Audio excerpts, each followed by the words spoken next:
आज भारतवासी अपने धर्म को भूल गए हैं, अपने कर्म को भूल गए हैं, अपने मार्ग को भूल गए हैं। उसका परिणाम ये हुआ है कि हमने विदेशियों की सत्ता को घर में प्रवेश करने की अनुमति दे दी है। इस टॉपिक पर थोड़ा हम लोग गहराई से समझने का प्रयास करेंगे। क्या है आखिर धर्म और क्या है रिलीजन? रिलीजन और धर्म अलग अलग चीज़ है, पहली बात है।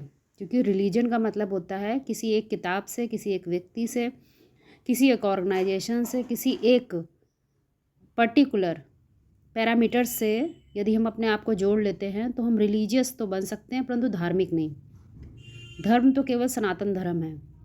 इसीलिए आप लोगों ने देखा होगा कि इंग्लिश में भी जो धर्म वर्ड है उसको DHARM लिखते हैं, क्योंकि धर्म का इंग्लिश में वास्तव में कोई वर्ड ही नहीं है। सिर्फ कोई वर्ड नहीं मिला तो नाम लिख दिया रिलीजन। तो वास्तविक जो वर्ड है धर्म है। तो धर्म और रिलीजन अलग अलग चीज़ें हैं। आम आदमी अंतर तो जानता नहीं है, तो समझ ही नहीं पाता। वो समझता हम जहाँ पैदा हुए हैं, जिस जाति धर्म में, जिस जाति में, जिस रिलीजन में पैदा हुए हैं, बस वही हमारा सब कुछ है, वही सर्वोच्च हमारा धर्म है। अब हम उसी के अनुकूल चलना है। परंतु अध्यात्म कहता है धर्म का अर्थ समझो। धर्म का अर्थ है धार्यते इति धर्मो। धार्यते इति धर्मो। धर्म वो है जिसने तुम्हारे अस्तित्व को धारण कर रखा है, तुम्हारे एग्जिस्टेंस को बना रखा है। तुम उसी की वजह से एग्जिस्ट कर रहे हो। वो ना हो तुम ना हो। ये बात हम समझ नहीं पाते हैं। जैसे मैं उदाहरण देती हूँ, जैसे मान लीजिए कोई पक्षी ले लीजिए। पक्षी उड़ने की जो क्षमता है वो पक्षी के पास है। उड़ने की क्षमता ही उसको पक्षी बना रही है। उसमें हमारे जैसे मनुष्य की तरह विवेक तो नहीं है, लेकिन फिर भी वो इतनी बढ़िया आर्किटेक्ट से अपना घर बना लेता है। इसी तरह से और भी आप देखें, जो भालू रहता है, इतने आइस में रहता है, इतने ठंड में रहता है, वो अपने लिए खाने का इंतज़ाम ऐसा करके रखता है कि उसे पूरे साल भर दिक्कत ना हो। क्योंकि बारिश हो, वो बर्फ़ पिघलती है, बर्फ़ होती है वहाँ पर, तो उसके पास भी अपना एक इंटेलेक्ट है, बुद्धिमत्ता है। तो ये उस बुद्धिमत्ता ही उसके अस्तित्व को धारण किए हुए। परंतु मनुष्य का नाम मनुष्य दिया गया है। मनुष्य मतलब तुम्हारे अंदर मनन चिंतन करने की शक्ति है। तुम यानी कि निर्णय ले सकते हो क्या ठीक है क्या गलत है। तुम्हारे पास सत्य असत्य विवेक है। बस यही बात मनुष्य, खास तौर पे भारतवासी, भूल गए हैं। उन्हें सत्य असत्य का डिफरेंस नहीं पता है। इसलिए वो आज ऐसी स्थिति है कि वो बाहरी फ्रीडम की बात करते हैं, फ्रीडम ऑफ विल करते हैं। फ्रीडम हर तरह, बच्चे देखिए, बच्चे भी कहते हैं हमें फ्रीडम चाहिए, पर किस चीज़ से फ्रीडम चाहिए ये उन्हें नहीं पता। फ्रीडम की क्या परिभाषा है ये नहीं पता। जो स्त्री जाती है वो सोचते हैं बंधन में, हमें फ्रीडम चाहिए। तो क्या जो मेल हैं वो बंधन में नहीं है? मेल भी बंधन में है, फीमेल भी बंधन में, हर आदमी, हर तबके का आदमी बंधन में है। सबके बंधन अलग अलग हैं, लेकिन हम बंधन को केवल बाहरी तौर पे समझते हैं। तो हम फ्रीडम की बात करते हैं, सड़क पर आकर नारा लगाते हैं हमें फ्रीडम फ्रीडम चाहिए। स्त्री सशक्तिकरण की बात कर रहे हैं, परंतु ये सशक्तिकरण बाहरी बात नहीं है, शक्ति आंतरिक बात है। अध्यात्म इसी शक्ति की बात करता है। वो शक्ति आती कहाँ से?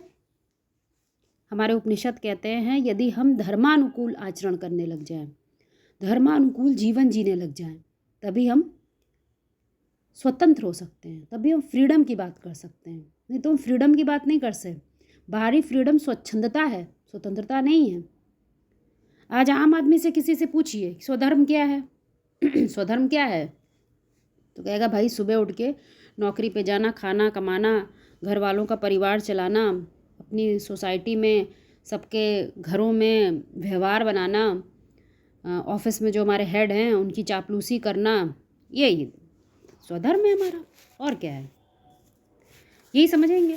किसी से पूछो भाई तुम्हारा क्या कर्तव्य कर्म है, तो कहेगा भाई मैं तो पति हूँ, मेरा धर्म है, मेरा कर्तव्य है अपने परिवार की, अपनी पत्नी की भरण पोषण करना। कोई माँ है वो कहेगी मुझे, मेरा कर्तव्य है अपने बच्चों का भरण पोषण करना। कोई एक सोल्जर है, उसकी अपनी परिभाषा है कि मुझे राष्ट्र की रक्षा करना है। परंतु ये सब हमारे छोटे कर्तव्य हैं, लिमिटेड कर्तव्य हैं।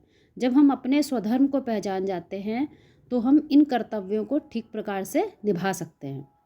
क्योंकि आज हम कर्तव्य के नाम पर सिर्फ नाम, शान और पैसे के लिए काम कर रहे हैं। नाम, शान और पैसे के लिए कर रहे हैं। हमें नाम चाहिए, हमें शान चाहिए, हमें पैसा चाहिए, तब हम ये तब कहते हैं हम ये कर्तव्य कर रहे हैं। कोई आईएएस है तो पैसा मिल रहा है तो वो आईएएस है, परंतु उसके अंदर आंतरिक कोई जागृति थोड़ी है कि वो कोई समाज परिवर्तन की बात करे। पैसा ना मिले उतना तो ज्वाइन ही नहीं करेगा कोई।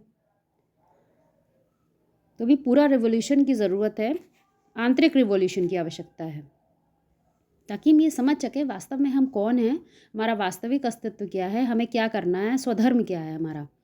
स्वधर्म में टिक के काम करेंगे तो सब काम धर्मानुकूल होंगे।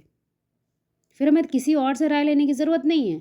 बाहरी कंपनियों से, बाहरी विदेशियों से बुला के उनकी राय मशवरा लेने की आवश्यकता नहीं होती है। हमारी आंतरिक जागृति हो जाती है।